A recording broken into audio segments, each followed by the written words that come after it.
to this one.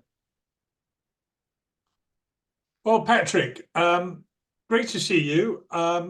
We've talked about this for some time, doing a podcast on political interference in the military and the causes of why it happened and the subsequent and what followed.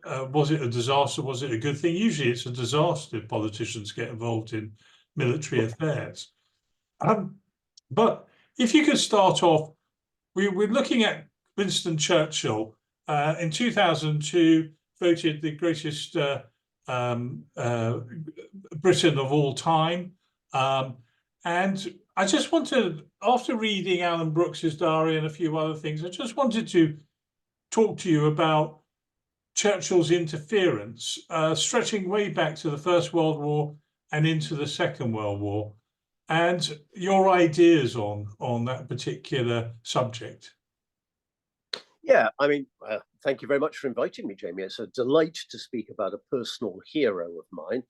I won't digress into political interference that I have seen guiding me as a soldier, but I would absolutely 100% echo what you said, Jamie, that usually political influence on military operations is not normally a good thing. I think it's a little bit different with Churchill. You've only got to look at the medal ribbons that he's wearing, particularly by the time of the Second World War, that shows that he's a soldier of considerable experience. He understands the business of war. He's charged at Omdurman. He's been a war correspondent in South Africa. He's commanded a battalion of Scottish infantry, Lowland infantry, on the Western Front. He knows what it's like to be shot at. And therefore, it's a little bit different from one of the current day suits that we have, for instance, trying to get involved in military decisions at the moment. But of course, his interference goes way back. You know, and you judge what you make of interference. I just start, for the sake of argument, with the Sydney Street events in January 1911, when as Home Secretary, he went down to a series of shooting incidents in the London East End as the Home Secretary. These were Latvian dissidents who'd taken up an armed position inside a terraced house in East London on Sydney Street. And it was he as Home Secretary, a very young Home Secretary, who was directing the police, for instance, not to put out the fire that was going to engulf the house, to allow the dissidents to be consumed by flame, who deployed the Scots Guards with magazine-fed rifles, who was so far forward, that it is alleged that he got a bullet through his hat. I'm not sure that's true, but I think he probably came under fire as Home Secretary. Goodness gracious me. And so it goes on all the way through. We can talk endlessly about the First World War. I admire the fact that after his removal, after from ministerial office after the Shell crisis, and to a lesser extent the Dardanelles, the fact that when he came again to high office in 1919, it was Winston Churchill who first of all oversaw the raising of the auxiliaries, or the so-called black and tans after the war, and then allowed them to be deployed. I mean, anyone with a feel for Irish history or a knowledge of what went on in Ireland at any stage of its history knows that deploying an organization like that was likely to be extremely difficult, Look no further than what's happened recently, well, in the last modern history, say Bloody Sunday. Again, Churchill's involved. He's involved in using the black and tans. He's involved in directing air power entirely in the Iraq confrontation in the early 1920s. He's a meddler. Now, whether he's a good meddler or a bad meddler, I'll leave you to decide. But I just close this particular part by saying I think it's fair to say that whereas people like Roosevelt, people like Stalin had a political strategic view of how their campaigns were going to be waged and what the world would look like, I think Churchill was a much more tactical thinker. I think he took the problems head on and dealt with them as they came up. And although I'm opening myself to criticism, a fair criticism on that point, I think he had a tactical mind rather than a political strategic mind. Ultimately, Jamie, he's a hero. Ultimately, and it will work. But there are flaws in the man. Well, there's flaws in every great man, I'm afraid. Of course. I mean, am I right in thinking that he also brought up artillery to take out the people at Sidney Street, and this was used against him in the election of 1945? That there's all, the downtrodden workers were hit by artillery from this Home Secretary Winston Churchill. He didn't actually use artillery, but there was always the threat of it. I mean, he didn't need artillery in that particular case. The rapid fire from the Scots Guards and the engulfing flames did the job for him. Poor old Peter the Painter, the leader of the Latvian dissidents, I suspect died of smoke inhalation or maybe flames. I don't quite know what, doesn't matter. But the point is, Jamie, that's the Home Secretary making that decision. Yeah. It's not the commander or the police inspector on the ground. This is the holders of one of the great offices of state. For heaven's sake, and as he was asked in the Commons afterwards, what were you doing there? It's a fair question. Yeah, yeah. So moving on to the Second World War and his and political interference there by him, what elements can you think of there? Oh well, where do we start really? Again, having been, I hope, a reasonably competent soldier and an extremely indifferent politician, I think I can see this from both points of view.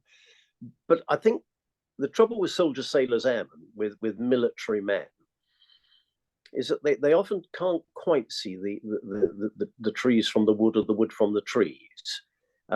Often, and in fairness, I've probably just accused Churchill of being a little bit in that direction as well. But often the tactical decisions, the battlefield decisions that the general or the air marshal needs to make on the ground or indeed in the air, is probably obscured from them in terms of the political decisions that need to be made. And there's endless examples of the fact that Churchill, as an example,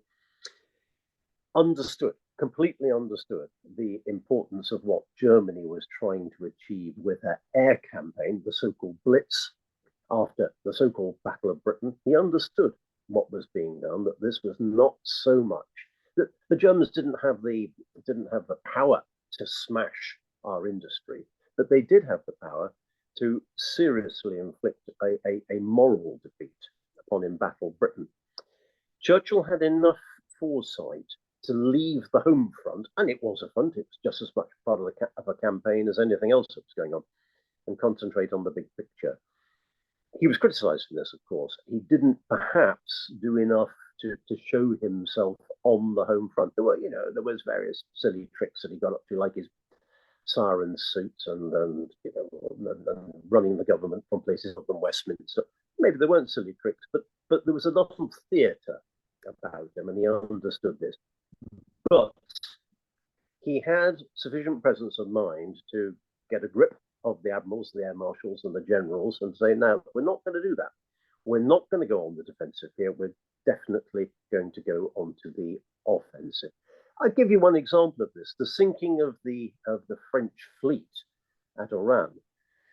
All sorts of difficult decisions there. First of all, were the French our allies? Well, yes, or they had been our allies, albeit from many points of view rather distasteful allies. But there we are. Put that to one side for a moment. But the shipping that he gave orders to be sunk had the potential to do two things: either to fall into German hands or to fall into, as we see, into Vichy French hands, or, of course, to come and work for the Free French, obliquely, the Royal Navy. Now, a lot of tonnage here, a lot of warships, very important. I think Churchill measured the risk on this one and went against his airmen and decided to sink the fleet, as much as to say to France, to Vichy France, we will not be stabbed in the back by you. We will not be betrayed by a former ally. And more to the point, we're very alive to what the Germans intend to do with this one. That was advice that went heavily against the fighting men's advice. I can go on. We talked about the Blitz. We talked about the sinking of the French Navy. But I think more importantly, that from, where are we? Early 1943, Churchill was absolutely 100% sold on a Mediterranean strategy, that he needed to move his armor, he needed to move his bayonet power to, first of all, into North Africa to deal with the Germans over there. And of course, that brings us to the extraordinary decision that he made, or the extraordinary directions that he gave over the Battle of El Alamein, at which I have to say, my dear father was present, one of the very few British troops to be involved in El Alamein.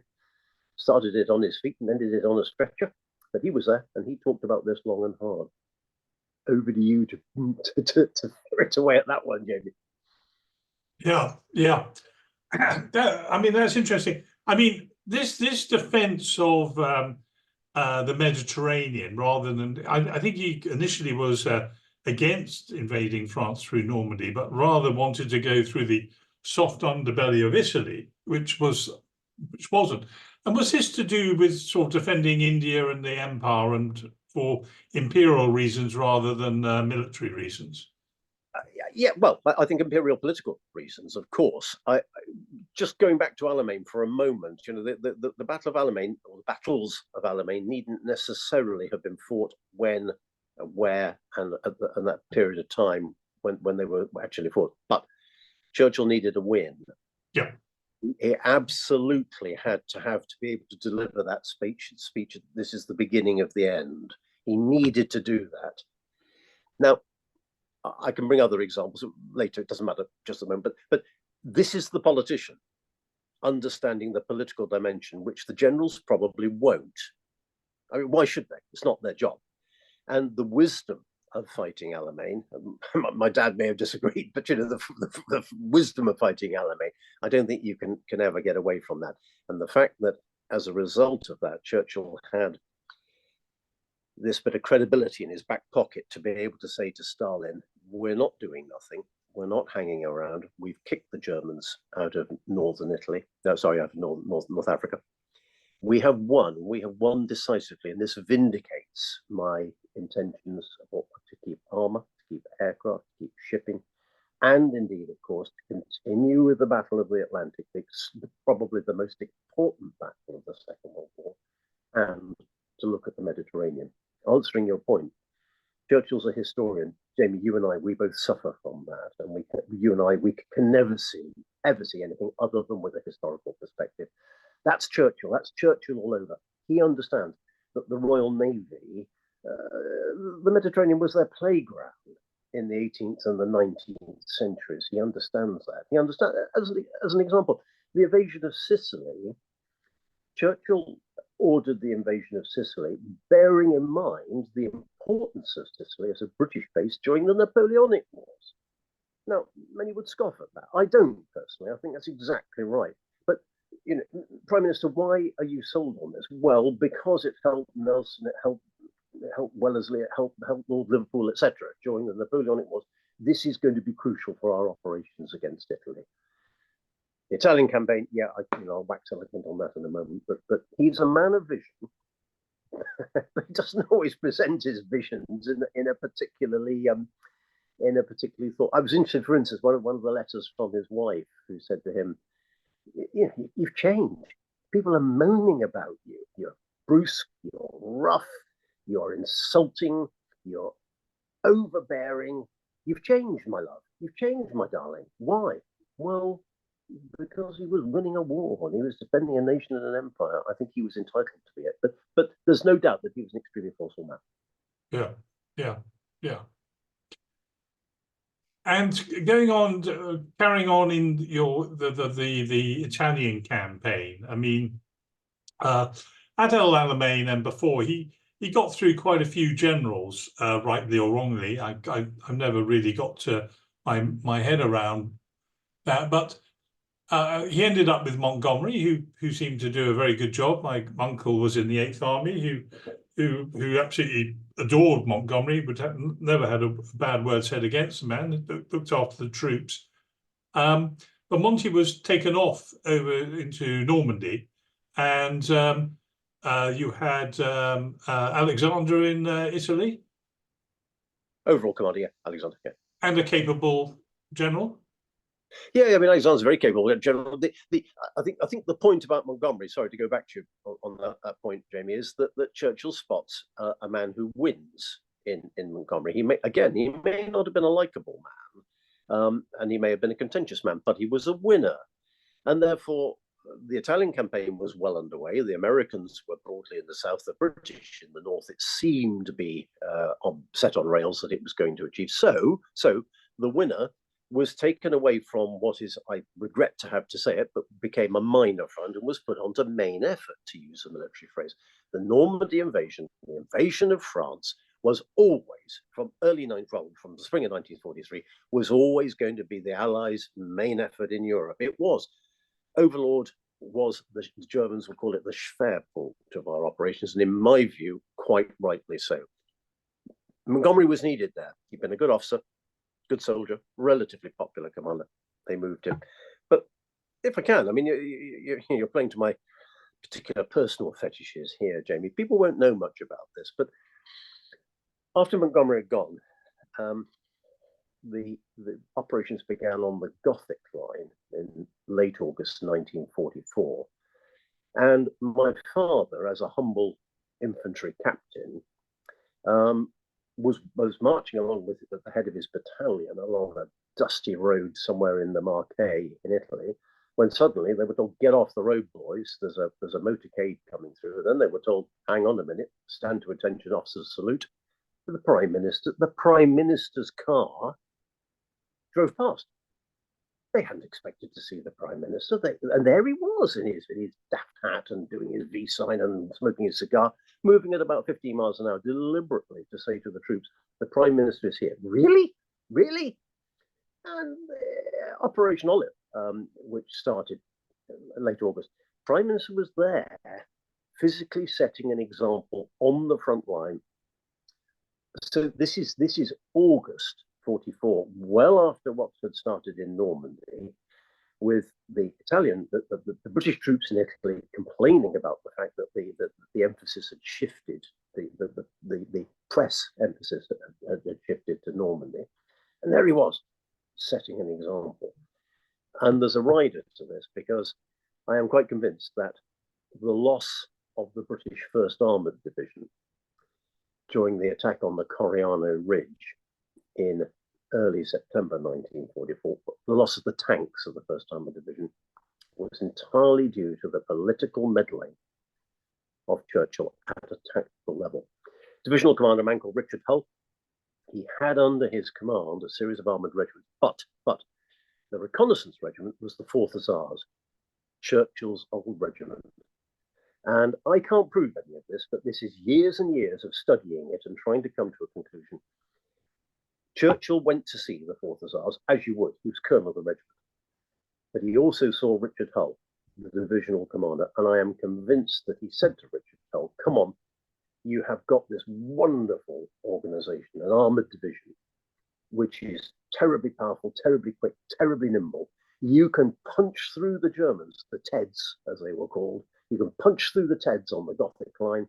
You can be at the Merano River in no time at all. If you just stop dragging your feet like so many of the generals are doing. Richard, you've had a great history in the desert. You've commanded a brigade in the desert. You're a great man. Please, when you get the chance, do it." Well, he did it.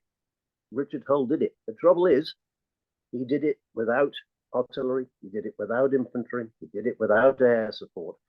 And his armoured brigade inside his division was ruined as a result of what they called the Italian balaclava.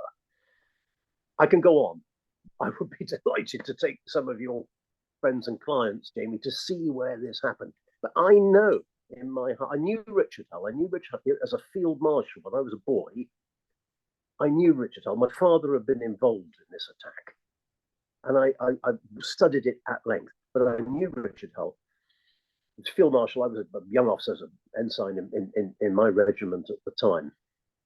I know that Churchill had exercised undue influence on this relatively junior major general to carry out an attack which went desperately wrong and endangered the whole of the Corps and possibly the whole of the 8th Army effort.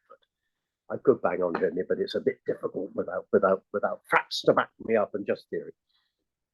Interesting. Yeah, I mean, the desert is more tank country than the hills of Italy.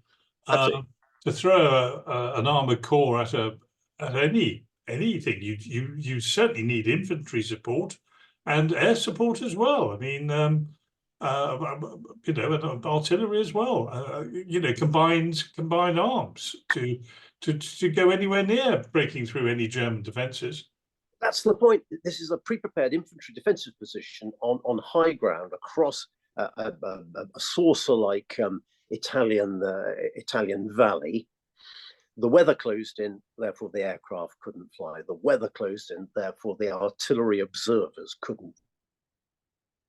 Enough infantry to support the tanks. Richard Hull, I'm sure at the behest of the Prime Minister, launched 3 of the finest, the 10th Hussars, the 9th Lancers, etc., across the Queen's Bays, across the valley, I am sure, to gain glory for the 4th Hussars, the reconnaissance regiment. And he lost them.